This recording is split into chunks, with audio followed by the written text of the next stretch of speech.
사도신경으로 우리의 신앙을 고백하겠습니다. 전능하사 천지를 만드신 하나님 아버지를 내가 믿사오며 그 외아들 우리 주 예수 그리스도를 믿사오니 이는 성령으로 잉태하사 동정녀 마리아에게 나시고 본디오 빌라도에게 고난을 받으사 십자가에 못 박혀 죽으시고 장사한 지 사흘 만에 죽은 자 가운데서 다시 살아나시며 하늘에 오르사 전능하신 하나님 우편에 앉아 계시다가 저리로서 산 자와 죽은 자를 심판하러 오시리라. 성령을 믿사오며 거룩한 공회와 성도가 서로 교통하는 것과 죄를 사하여 주시는 것과 몸이 다시 사는 것과 영원히 사는 것을 믿사옵나이다. 아멘. 찬송가 34장을 함께 찬송하시겠습니다. 찬송가 34장입니다.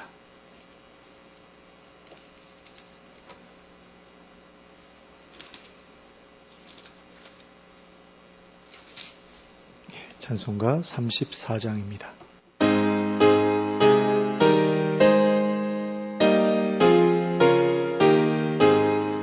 참 놀랍도다 주 크신 이름 온 세상 중에 다 전파하라. 주 예수 이 세상 다스리시니 그 높으신 이름 참 영화롭다. 주 능력으로 늘 보호하고 늘 우리 곁에 함께 계시네. 그 보좌 앞에서 큰 물이 모여 구속하신 주를 찬양하리라.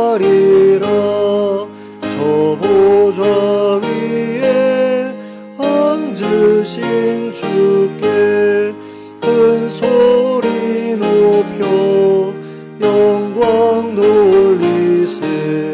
저 천군 천사들 그 보좌 앞에 다 머리 숙여서 경배드리네.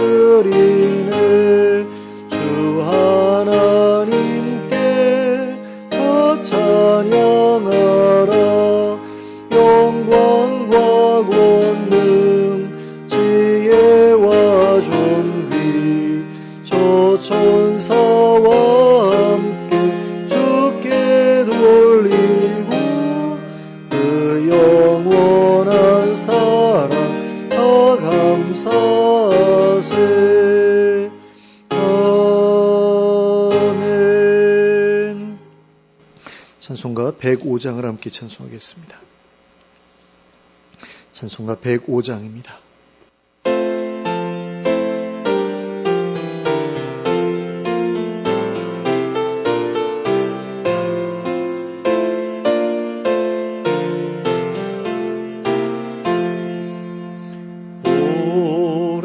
오랫동안 기다리던 주님 강림하셔서 죄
우리에게 주시는 하나님의 말씀은 사도행전 23장 12절부터 35절까지의 말씀입니다. 사도행전 23장 12절부터 35절까지를 함께 합독하도록 하겠습니다. 시작. 날이 샘에 유대인들이 당을 지어 맹세하되 바울을 죽이기 전에는 먹지도 아니하고 마시지도 아니하겠다 하고 이같이 동맹한 자가 40여 명이더라. 대제사장들과 장로들에게 가서 말하되 우리가 바울을 죽이기 전에는 아무것도 먹지 않기로 굳게 맹세하였으니 이제 너희는 그의 사실을 더 자세히 물어보려는 척하면서 공회와 함께 천부장에게 청하여 바울을 너희에게로 데리고 내려오게 하라. 우리는 그가 가까이 오기 전에 죽이기로 준비하였노라 하더니 바울의 생질이 그들이 매복하여 있다 함을 듣고 와서 영내에 들어가 바울에게 알린지라. 바울이 한 백부장을 청하여 이르되 이 청년을 천부장에게로 인도하라. 그에게 무슨 할 말이 있다 하니 천부장에게로 데리고 가서 이르되 죄수 바울이 나를 불러 이 청년이 당신께 할 말이 있다 하여 데리고 가기를 청하더이다 하매 천부장이 그의 손을 잡고 물러가서 조용히 묻되 내게 할 말이 무엇이냐. 대답하되 유대인들이 공모하기를 그들이 바울에 대하여 더 자세한 것을 묻기 위함이라 하고 내일 그를 데리고 공회로 내려오기를 당신께 청하자 하였으니 당신은 그들의 청함을 따르지 마옵소서.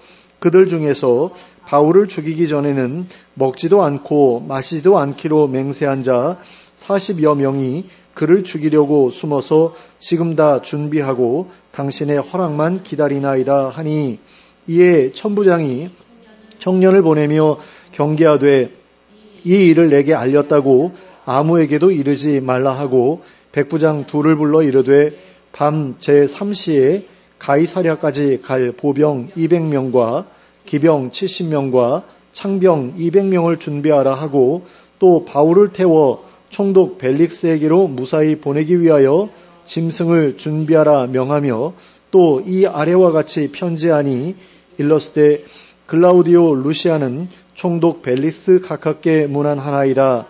이 사람이 유대인들에게 잡혀 죽게 된 것을 내가 로마 사람인 줄 들어 알고 군대를 거느리고 가서 구원하여다가 유대인들이 무슨 일로 그를 고발하는지 알고자 하여 그들의 공회로 데리고 내려갔더니 고발하는 것이 그들의 율법 문제에 관한 것뿐이요 한 가지도 죽이거나 결박할 사유가 없음을 발견하였나이다. 그러나 이 사람을 해하려는 간계가 있다고 누가 내게 알려주기로 곧 당신께로 보내며 또 고발하는 사람들도 당신 앞에서 그에 대하여 말하라 하였나이다 하였더라. 보병이 명을 받은 대로 밤에 바울을 데리고 안디바드리에 이르러 이튿날 기병으로 바울을 호송하게 하고 영내로 돌아가니라. 그들이 가이사랴에 들어가서 편지를 총독에게 드리고 바울을 그 앞에 세우니 총독이 읽고 바울더러 어느 영지 사람이냐 물어 길리기아 사람인 줄을 알고 이르되 너를 고발하는 사람들이 오거든 내 말을 들으리라 하고 헤롯 궁에 그를 지키라 명하니라. 아멘. 바울의 말로 인해 사두개인들과 바리새인들이 둘로 나뉘어 싸움을 벌이고 난 다음 날 어떤 유대인들이 때를 이루어 바울을 죽이기 전에는 먹지도 않고 마시지도 않기로 맹세하였습니다. 40명이나 되었던 이 사람들은 모임을 결성한 다음 대제사장들과 장로들에게 가서 한 가지 부탁을 하였습니다. 그것은 공회를 다시 열고 그곳에 바울을 참석하게 해달라고 천부장에게 요청해달라는 것이었습니다. 그래서 바울이 사내들인 공회에 참석하기 위해 안토니아 요새에서 나오면 자기들이 바울을 죽여버리겠다고 하였습니다. 아마도 이 사람들은 사두개파 사람들이었던 것 같습니다. 그리고 공회에서 벌어진 일을 전해 듣고는 바울을 그냥 내버려 두어서는 안 되겠다고 생각했던 것 같습니다. 바울이 잘못된 신앙을 유대인들 사이에 퍼뜨리고 있다고 생각했기 때문입니다. 그런데 이처럼 자신의 신념에 반대하는 사람들에 대해 적대감을 넘어 사리를 드러내기까지 하는 사람들은 요즘 시대에도 어렵지 않게 찾아볼 수 있습니다. 종교적인 신념에 의해 폭탄 테러를 저지르는 이슬람 근본주의자들도 그런 사람들이고, 또한 정치적인 신념에 의해 테러를 일으키는 사람들도 그런 사람들입니다. 그러나 그들처럼 폭력적인 수단을 직접적으로 동원하지 않는 사람들 중에도 자신의 신념과 반대되는 신념을 가진 사람들에 대해 세상에서 없어져야 할 사람들이라고 생각하는 사람들이 적지 않습니다. 그런데 이러한 모든 일들은 다 자기의 신념을 절대적인 것으로 생각하기 때문에 벌어지는 것입니다. 자신의 신념을 절대화하게 되면 자신과 다른 신념을 가진 사람들에 대해 과도한 적개심이나 살의까지 품게 되는 일이 허다하게 벌어집니다. 그러나 나와 신념이 다른 사람들도 세상에 존재할 만한 충분한 가치를 가지고 태어난 사람들입니다. 또한 정말 잘못된 신념을 가지고 살아가는 사람들일지라도 어떤 계기를 통해 그 신념을 바꾸게 되면 세상에 유익을 끼치는 존재가 될 수 있습니다. 바울이 그런 사람이었죠. 그러므로 나와 다른 신념을 가졌다고 해서 세상에 존재하지 말아야 할 사람들인 것처럼 생각해서는 안 됩니다.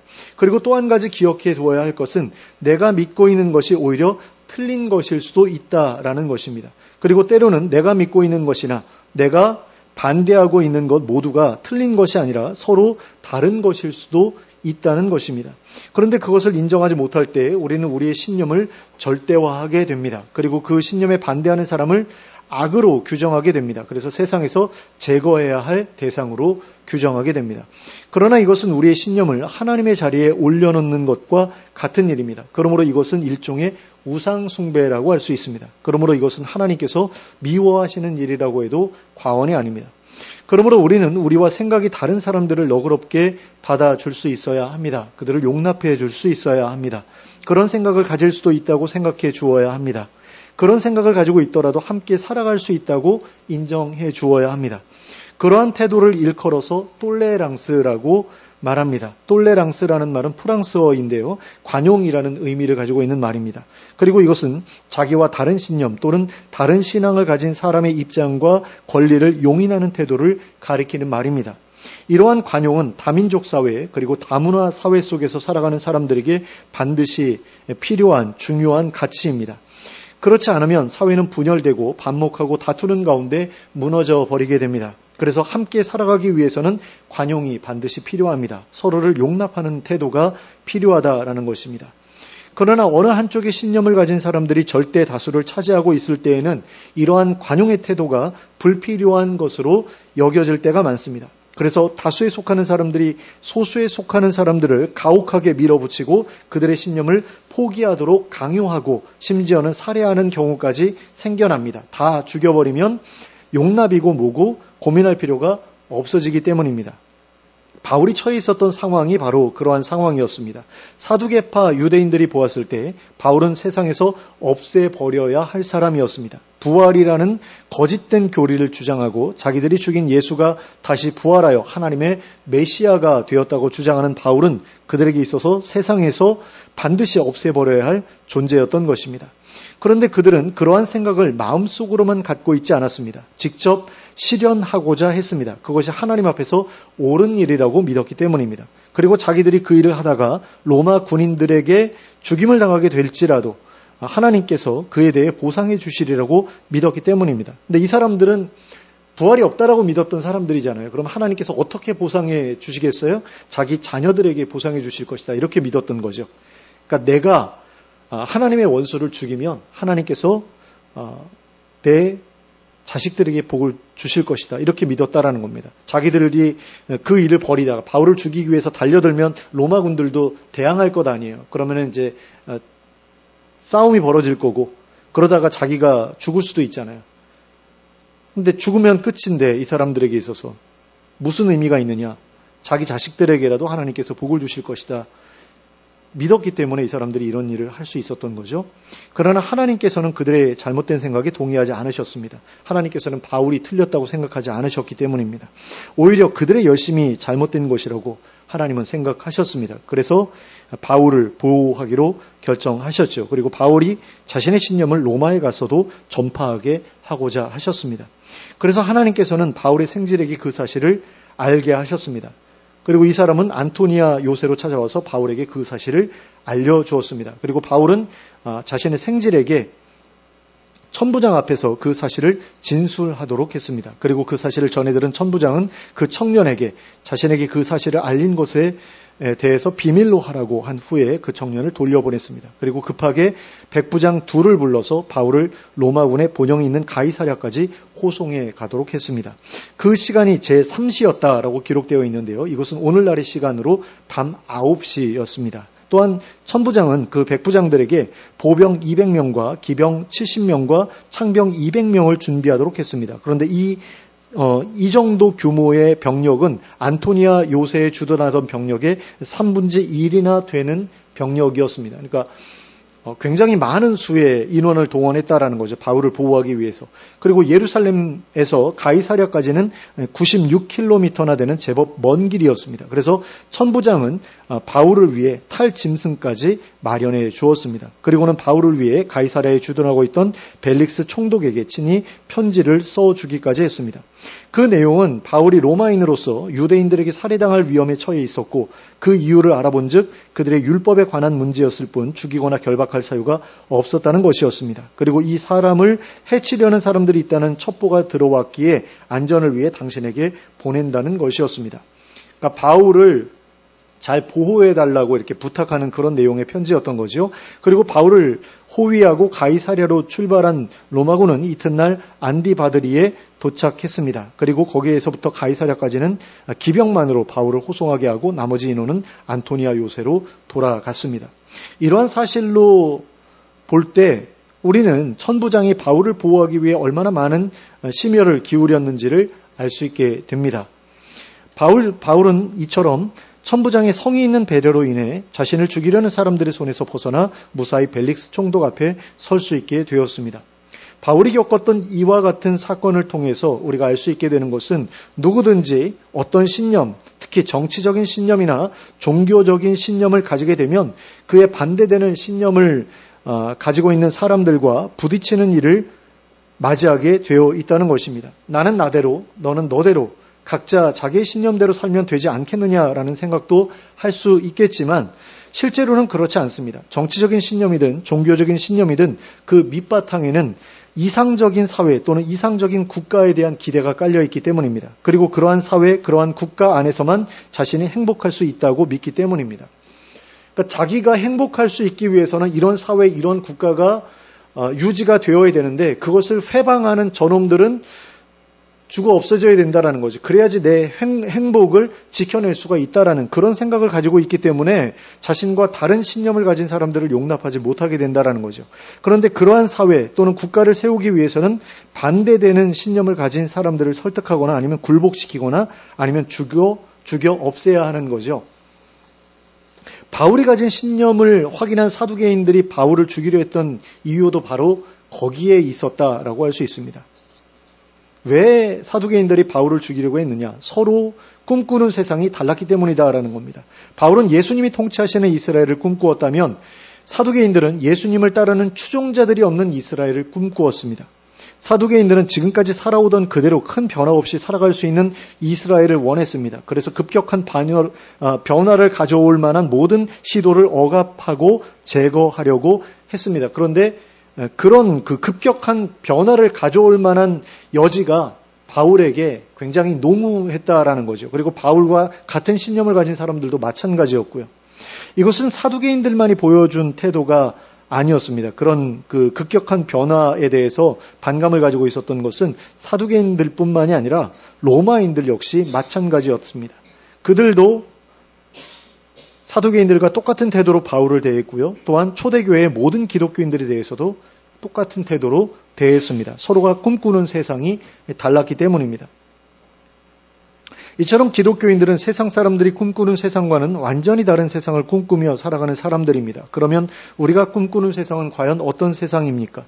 그 세상은 하나님께서 다스리시는 세상입니다. 하나님의 뜻이 이루어지는 세상입니다. 그래서 누구도 다른 사람들로부터 억압받지 않고 누구도 자기 몫을 다른 사람들에게 빼앗기지 않고 누구도 억울한 일을 당하지 않고 누구나 넉넉하고 여유 있게 살아갈 수 있는 그런 세상입니다. 그리고 그런 세상이 이루어지기 위해서는 지나치게 많이 가진 사람이 없어야 하고 지나치게 적게 가진 사람도 없어야 합니다. 힘이 있다고 남을 괴롭히는 사람이 없어야 하고 힘이 없다고 무시당하거나 착취당하는 사람도 없어야 합니다. 그런데 세상에 힘 있는 사람들은 이러한 세상을 원하지 않습니다. 이러한 세상을 이루기 위해서는 자신의 것을 힘 없는 사람들에게 나누어 주어야 하기 때문입니다. 자신의 소유를 내어 놓아야 하고 자신이 누리던 권리 중 많은 것을 포기해야 하기 때문입니다. 왕은 자신이 휘두르던 권력의 일부를 포기해야 합니다. 마음대로 사람을 죽이거나 재산을 빼앗지 못하게 됩니다. 귀족들은 노예들을 죽도록 부려먹지 못하게 됩니다. 때때로 쉴 수 있게 해주어야 하고 정당한 임금도 주어야 합니다. 땅을 많이 소유한 사람들은 그 땅을 땅 없는 사람들에게 골고루 나누어 주어야 합니다. 가난한 사람들이 이런 세상을 원하겠죠. 그런데 부유한 사람들은 그렇지가 않습니다. 권력 있는 사람들은 이런 세상을 바라지 않습니다. 그래서 공산주의자들이 폭력적인 수단을 동원해서라도 지주들을 죽이고 그 땅을 빼앗아야 한다고 주장했던 것입니다. 그러나 기독교의 가르침은 공산주의자들이 주장하는 것과 다릅니다. 공산주의가 사도행전에 기록된 초대교회의 모습을 모델로 해서 만들어졌다고 하는데 사실은 그렇지가 않습니다. 초대교회는 유무상통하는 공동체를 구성원 모두가 자발적으로 참여해서 이루어냈습니다. 스스로 내어놓고 스스로 나누어 주었습니다. 그리고 그러한 모습에 감동을 받은 사람들이 모여서 그 일에 동참했습니다. 그들은 그렇게 자기들이 몸담았던 사회를 바꾸어 나갔습니다. 폭력적인 수단은 조금도 사용하지 않았습니다. 기독교인들은 이처럼 자신의 신념을 성취하기 위해 폭력을 동원하지 않았던 사람들이었습니다. 그런데 오늘날의 한국교회는 그리고 한국의 기독교인들은 폭력적인 수단을 동원해서라도 자신들의 신념을 관철하고자 하는 것으로 보일 때가 적지 않습니다. 그러니까 자기네들의 어떤 의견과 반대되는 것들이 있을 때 굉장히 위협적인 어떤 그런 그 집회를 열어서 자기들의 뜻을 관철하려고 하는 그런 모습들을 가끔씩 보게 됩니다. 종교적인 어떤 그런 부분뿐만 아니라 정치적인 면에서도 왜 우리 기독교인들을 저렇게 힘들게 하느냐 뭐 이러면서 그래서 뭐 목회자 세금 내는 문제 가지고도 좀 시끌시끌했었잖아요. 그것도 그렇고 뭐 그다음에 이제 그 코로나 때 그 집회하지 말라는 것 가지고도 그렇게 시끌시끌했고 뭐 동성애자들에 대해서도 그렇게 하고 하는데 그런 모습 속에서 굉장히 좀 너무 지나치다라고 싶은 그런 느낌이 드는 그런 일들이 많이 벌어졌던 것을 우리가 기억하고 있습니다. 근데 그들의 신념이라고 하는 것을 보면 하나님 나라와 관련된 신념이 아니라는 생각이 들 때가 많아요. 그저 정치적으로는 보수적이고 종교적으로는 근본주의적인 그런 신념을 고집하기 위해서 그것을 관철시키기 위해서 믿지 않는 사람들에게까지 우리의 뜻에 따라라 하는 어떤 그런 모습들을 보이는 것을 볼 때가 있는데 이슬람 근본주의자들과 하나도 다를 바 없는 그런 모습같이 느껴질 때가 많습니다. 그렇게 보게 되면 그들은 하나님 나라와 별로 상관이 없는 그런 사람들이 아닐까라는 그런 생각까지 듭니다. 하나님 나라는 폭력으로 세워지는 나라가 아니기 때문에 정말로 하나님 나라를 꿈꾸는 사람이라면 그런 식으로 자신들의 뜻을 이루어 가려고 해서는 안 된다라는 거죠. 물론 마지막 날이 올 때에는 하나님 나라를 완성시키기 위한 무서운 폭력이 동원될 것입니다. 그날에 있을 폭력은 모든 권력자들의 권력을 빼앗고 모든 부자들의 재산을 빼앗기 위한 폭력입니다. 그런데 그 폭력을 휘두르게 될 존재는 우리가 아닙니다. 하나님께서 보내신 천군 천사들이 그 일을 하게 될 것입니다. 그들은 포도를 포도주 틀에 넣고 밟는 것처럼 하나님 나라를 대적하던 모든 사람들을 발로 밟을 것입니다. 그리고 그들의 피가 온 세상을 적실 것입니다. 그게 선지서에 예언되어 있는 말씀 그대로 제가 지금 말씀드리고 있는 겁니다. 그리고 끔찍한 심판의 날이 지나고 나서야 하나님의 나라가 이루어질 것입니다.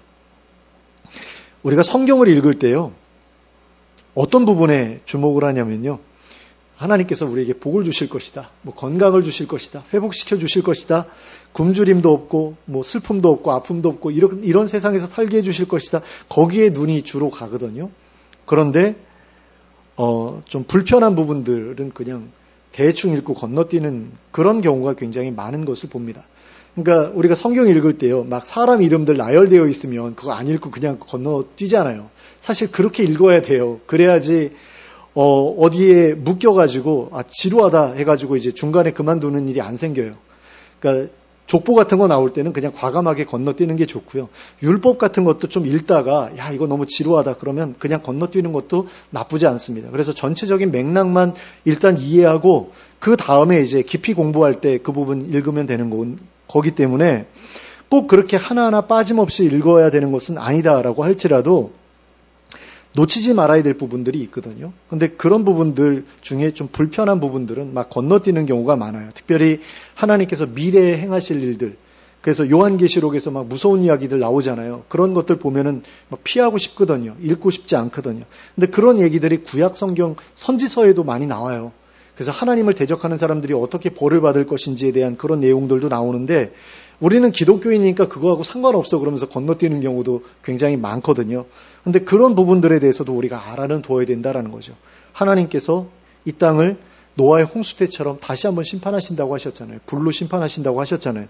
근데 그런 심판들이 앞으로 일어날 것인데 그게 얼마나 무서운 심판인지를 알아야 우리가 사랑하는 사람들이 하나님을 모르고 살아갈 때 그것에 대해서 안타까움을 느끼게 될 것 아닙니까? 근데 그런 부분들은 막 건너뛰는 그런 부분들을 보는데 마지막 날에 하나님께서 천군 천사를 보내서 하나님을 대적하는 자들을 굉장히 잔인하게 심판하실 것이다라는 것이 성경에 계속해서 반복적으로 언급되고 있거든요.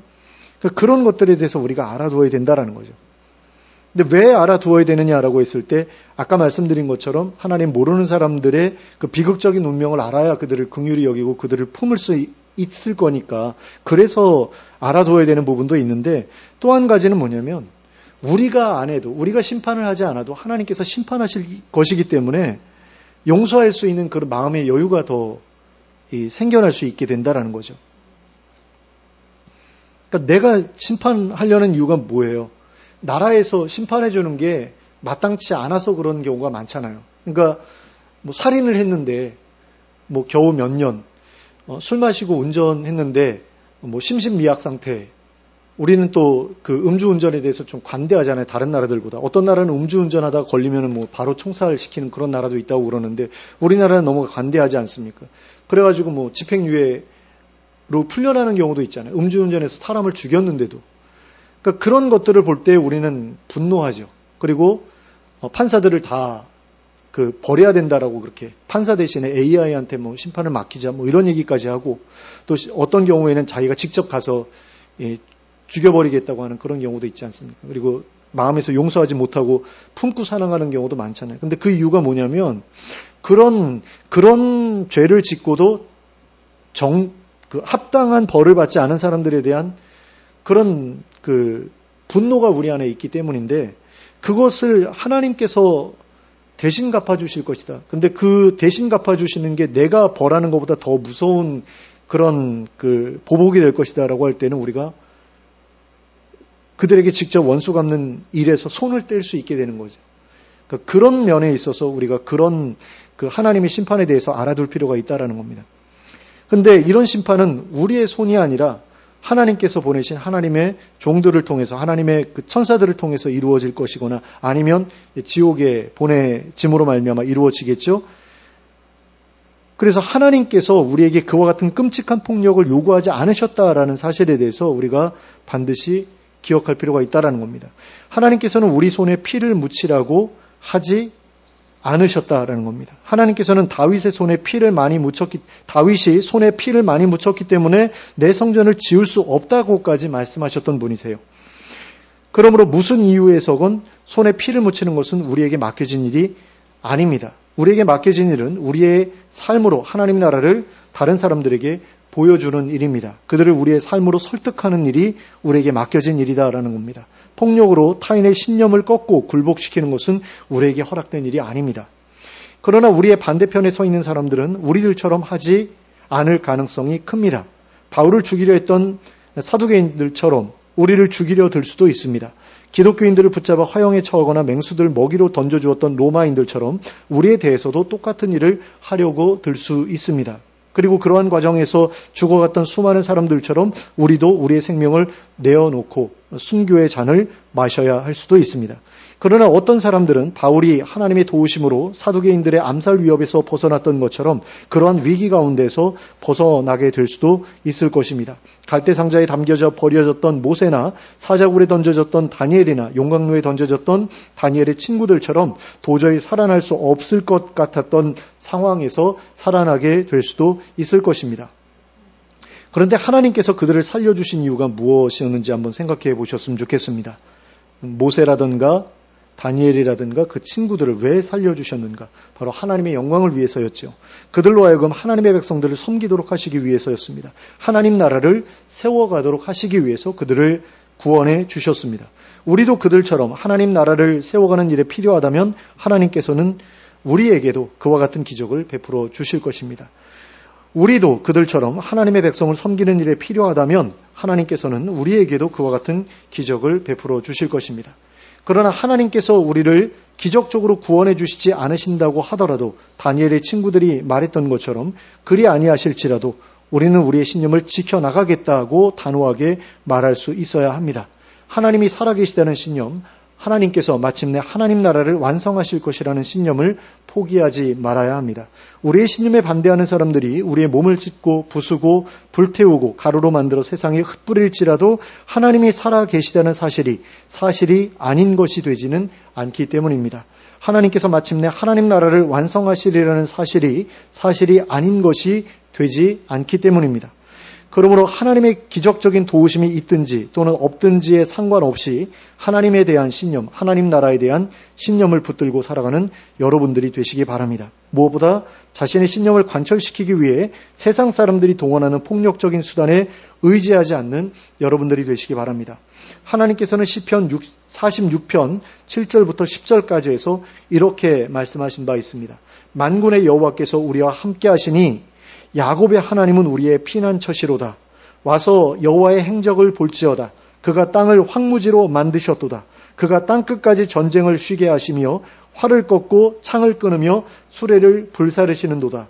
이르시기를 너희는 가만히 있어 내가 하나님됨을 알지어다. 내가 문 나라 중에서 높임을 받으리라. 내가 세계 중에서 높임을 받으리라 하시도다. 자, 하나님께서 전쟁을 쉬게 하신다고 하셨잖아요. 그런데 그 전쟁을 쉬게 하시는 방법이 뭡니까? 아주 강력한 힘으로 그들을 쳐 부수심으로써 전쟁을 쉬게 하시는 거죠. 그래서 활을 꺾고 창을 끊고 수레를 불살라서 전쟁 못하게 하신다라는 겁니다. 그러니까 폭력은 하나님만의 도구라는 겁니다. 우리에게 허락된 도구가 아니라 하나님께서 그 모든 일을 하실 것이다라는 거죠. 그러므로 사두개인들이 자기의 신념과 다른 신념 가졌다고 그 바울을 죽이려고 했던 것처럼 우리도 그런 식으로 다른 이들에게, 우리와 다른 신념을 가진 이들에게 그런 식으로 반응해서는 안 된다라는 거죠. 그러므로 우리의 수단, 우리의 열심을 내려놓고 하나님께서 우리의 믿음에 응답하시고 우리의 신념에 응답하실 그날, 하나님께서 친히 악인들을 벌하시고 우리를 위해 하나님 나라를 완성하실 그날을 바라보고 기대하면서 우리와 다른 신념을 가진 사람들 앞에서 하나님 나라의 증거를 삶으로 증거하며 살아가는 우리 모두가 될 수 있기를 예수 그리스도의 이름으로 축원합니다. 함께 기도하겠습니다. 사랑의 하나님 아버지, 많은 사람들이 자신과 다른 생각을 가지고 있다고 또 자신과 다른 신념, 다른 믿음을 가지고 있다고 해서 사람들을 배척하고 또 심지어는 그들에게 분노를 느끼고 또 그들에게 폭력을 행사하려 하는 그런 일들이 세상에 얼마나 많은지 모르겠습니다. 우리 믿는 사람들도 그런 그 신념의 차이로 인해서 얼마나 많은 그 폭력을 겪고 또 살해 위협을 겪고 실제로 살해당하는 그런 그 순교의 역사를 얼마나 많이 거쳐왔는지 모릅니다. 하나님, 그런데 오늘날에 우리 기독교가 많은 힘을 얻었다고, 많은 세력을 얻었다고 우리와 다른 신념을 가진 이들에게 행하는 모습을 보면 얼마나 예전에 그 예수님을 배척하던 사람들이 했던 그런 모습과 비슷한 모습인지 모르겠습니다. 그런데 그것을 우리가 이상하다라고 생각하지 않고 당연히 그래야 된다라고 생각하는 사람들이 우리 가운데 얼마나 많은지 모릅니다. 하나님, 우리가 그런 잘못된 생각에서 벗어날 수 있게 되길 원합니다. 하나님께서 우리에게 그와 같은 식으로 다른 이들을 억압하는 것을 허락하지 않으셨다는 사실을 우리로 기억하게 하시고, 우리에게 하나님께서 요구하시는 것은 오직 하나님께서 일하시는 것을 바라보는 것임을 우리로 기억하게 하시길 원합니다. 그리고 하나님의 아들 예수님께서 우리에게 보여주셨던 것처럼 하나님 나라의 삶을 많은 사람들 앞에서 보여주는 것이라는 것을 우리로 기억하게 하시길 원합니다. 그래서 그런 삶을 많은 사람들 앞에서 살아갈 수 있게 해주시고, 하나님 나라의 그 모습을 보여주는 그런 삶을 통해서 많은 사람들에게 하나님께로 돌아올 수 있는 기회를 내어줄 수 있는 그런 저희 모두가 될 수 있도록 인도해 주시옵소서. 예수 그리스도의 이름으로 기도하였습니다. 아멘. 찬송가 451장을 함께 찬송하겠습니다. 451장입니다.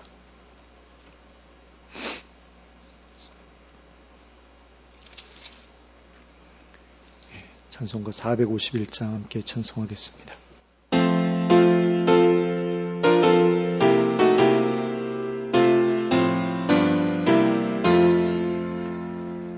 예수 영광 보이사 사람 되신 것 보고 너도 고난 당하나 길이 참으라.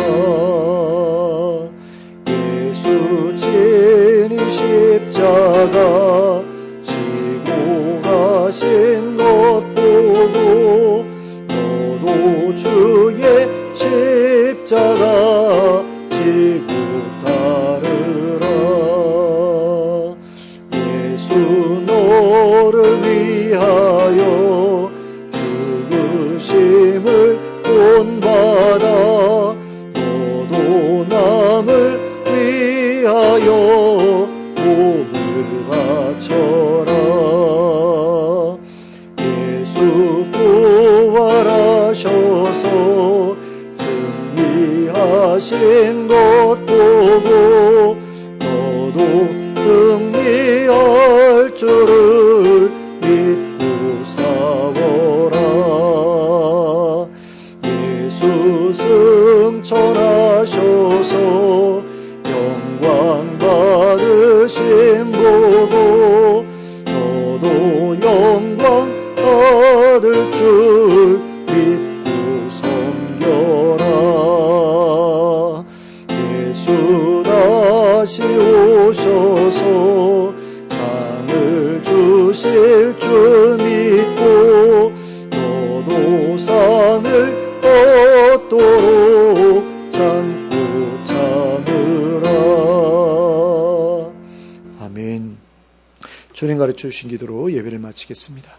하늘에 계신 우리 아버지여, 이름이 거룩히 여김을 받으시오며 나라가 임하시오며 뜻이 하늘에서 이루어진 것 같이 땅에서도 이루어지이다.